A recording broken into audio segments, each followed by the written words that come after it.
Hello viewers, চলুন আজকে আমরা দেখে নিই কন্ডিশনাল ফরম্যাটিং মাইক্রোসফট এক্সেলের কন্ডিশনাল ফরম্যাটিং এর কাজগুলো কিভাবে করতে হয় এবং এটা দিয়ে কি কি কাজ আপনি করতে পারবেন। কন্ডিশনাল ফরম্যাটিংটা হচ্ছে একটি কালার ফরম্যাট, যে আপনি এখানে কিছু কাজের ডেটা আমি দেখতে পাচ্ছি, কিছু পার্সেন্টেজ, যেমন কি 1 থেকে 100, 100 যদি হয় সঠিক ভালো পার্সেন্টেজটা আপনি যদি গ্রিন করতে চান, যে হ্যাঁ 100% হলে সেটা আসলে একটা গ্রিন কালার থাকবে, এবং তার নিচে যত আসবে তত সেই কালারগুলো রেড হতে শুরু করবে, গ্রিনের পর থেকে সেটা রেড হতে শুরু করবে। তাহলে এটাকে আসলে কিভাবে এই কালারিংটা করতে হয়? এই কালারিং করতে হলে মাইক্রোসফট এক্সেলের এই কন্ডিশনাল ফরম্যাটিং যে পোর্শনটা রয়েছে, এই সূত্রটা বা এই কন্ডিশনাল ফরম্যাটিংটি আসলে ব্যবহার করতে হয়। কিভাবে আমি আসলে কন্ডিশনাল ফরম্যাটিংটি করব সে বিষয়টি একটু দেখি। প্রথমে আমি এই পুরো যে কলামটি রয়েছে আমার, সেই কলামটিকে আমি সিলেক্ট করব। আমি প্রথমে পুরো কলামটিকে সিলেক্ট করে নিলাম। নেওয়ার পর আমি কন্ডিশনাল ফরম্যাটে ক্লিক করলাম।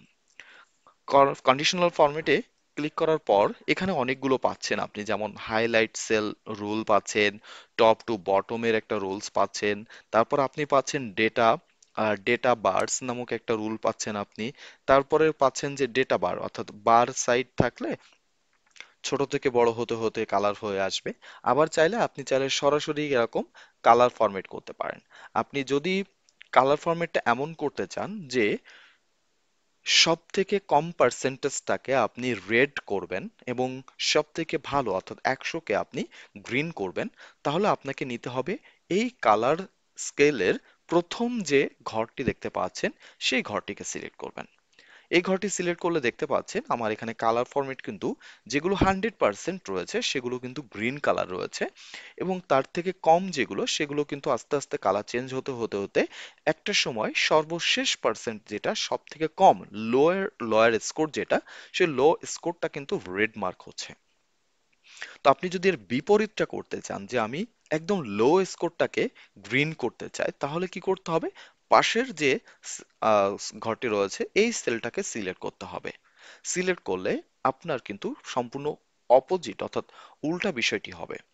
আপনি যদি আবার এমনও করতে চান যে হ্যাঁ আমি আস্তে আস্তে করে সবই রেড করব না, আস্তে আস্তে করে একটু হোয়াইট আসবে, তারপর আস্তে আস্তে আস্তে করে একটু গ্রিন আসবে, সেটিও চাইলে আপনি এখান থেকে করতে পারেন। দেখুন আমি প্রত্যেকটা পোর্শন আস্তে আস্তে করে সরাচ্ছি, এবং দেখুন আমার এখান থেকে কিন্তু কালারটা একটু চেঞ্জ হচ্ছে।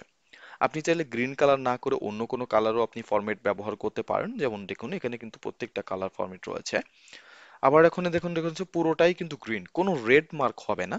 যে আপনি চাইলে কিন্তু আপনার ডেটাকে কোনো রেড মার্ক না করে, যে আসলে কোনো ডেটায় রেড নয়, আপনি গ্রিন থেকে আস্তে আস্তে কিছুটা কমতে থাকবে। দেখুন আপনার পছন্দ মতো কালার কিন্তু এখান থেকে আপনি বেছে নিতে পারেন। এছাড়া আপনি চাইলে কিন্তু কিছু কালার তৈরি করে নিতে পারেন এই মোর অপশনটা ব্যবহার করে, কালারের মোর রুলস থেকে করে নিতে পারেন। আবার যদি আপনি মনে করেন না আমি আসলে কালার ফরম্যাট না, আমি কিছু আইকন সিলেক্ট করে আমি এটাকে দেখাতে চাচ্ছি।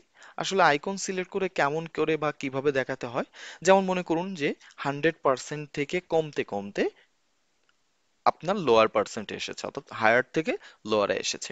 আপনি চাইলে এই অ্যারো চিহ্নগুলো কিন্তু ব্যবহার করতে পারেন, এই যে কালারফুল। আবার চাইলে আপনি কিন্তু বল যে চিহ্নগুলি রয়েছে সেগুলি ব্যবহার করতে পারেন, অথবা চাইলে আপনি ইন্ডিকেটর যেগুলি রয়েছে সেই ইন্ডিকেটরগুলো কিন্তু আপনি ব্যবহার করতে পারেন। অথবা আপনি চাইলে কিন্তু আপনার এই পার্সেন্টেজটাকে আপনি রেটিং করতে পারেন, অর্থাৎ আপনার প্রয়োজন অনুযায়ী যে আপনি কততে কত রেটিং করছেন সে রেটিং অনুযায়ীও কিন্তু আপনি সেটাকে সিলেক্ট করতে পারেন। অর্থাৎ এটা সম্পূর্ণ নির্ভর করছে আপনার প্রয়োজনীয় কাজের উপর, যে আপনার কোন কাজটার ক্ষেত্রে কোন কালারটা বা কোন ফরম্যাটটা আসলে অ্যাকুরেট। দেখা যাচ্ছে আপনার একটা টার্গেট রয়েছে 100%, সেখানে আপনি মিট করতে পেরেছেন 90%, তাহলে আপনার টার্গেটটা আসলে মিট হয়নি। তাহলে কিন্তু আপনি চাইলে এই টিক চিহ্নর যেটি রয়েছে এই টিক চিহ্নর বারটি আপনি কিন্তু সিলেক্ট করতে পারবেন।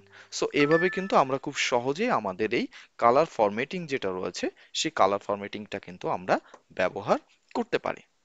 এখন একটা বিষয় হচ্ছে, আমি এই যে কালার ফরম্যাটিংটা করলাম, একটা কালার ফরম্যাটিং করার পর দেখুন বিভিন্ন কালার, এই কালার ফরম্যাটিংটা আমি এখন রিমুভ করব কি করে? এটাও আরো খুবই সহজ। আপনি পুরো আপনার সেই কালার ফরম্যাটিংটাকে সিলেক্ট করবেন, অথবা সিলেক্ট না করেই আপনি সরাসরি কালার ফরম্যাটিং এ গেলেন। তারপর ক্লিয়ার রুলস এখানে ক্লিক করলেন। ক্লিক করার পরে বলা হচ্ছে দেখুন, clear rules from selected cell. আপনি যে সেলটা সিলেক্ট করেছেন, শুধুমাত্র আমার সেই সেলটা কিন্তু দেখুন ক্লিয়ার হয়ে গেল। কিন্তু আপনি যদি এখানে কালার রুলে এসে clear rule from entire sheet, এই শিটে কোনো ধরনের কোনো কালার ফরম্যাটিং বা ফরম্যাটিং, কন্ডিশনাল ফরম্যাটিং যেগুলি আছে সেগুলি থাকবে না। এখানে ক্লিক করার সঙ্গে সঙ্গে দেখুন সবগুলো কিন্তু রিমুভ হয়ে গিয়েছে। তো এভাবে কিন্তু চাইলে আমরা খুব সহজেই আমাদের এই কালার ফরম্যাটিংটি আমরা করে নিতে পারি। তো আমরা দেখে নিলাম কিভাবে মাইক্রোসফট এক্সেলের কালার ফরম্যাটিং করতে হয়। ভিডিওটি ভালো লাগলে আমার চ্যানেলটি সাবস্ক্রাইব করে সঙ্গে থাকবেন। মাইক্রোসফট এক্সেলের আরো অনেক টিউটোরিয়াল আমি আপনাদেরকে দেখাতে পারবো।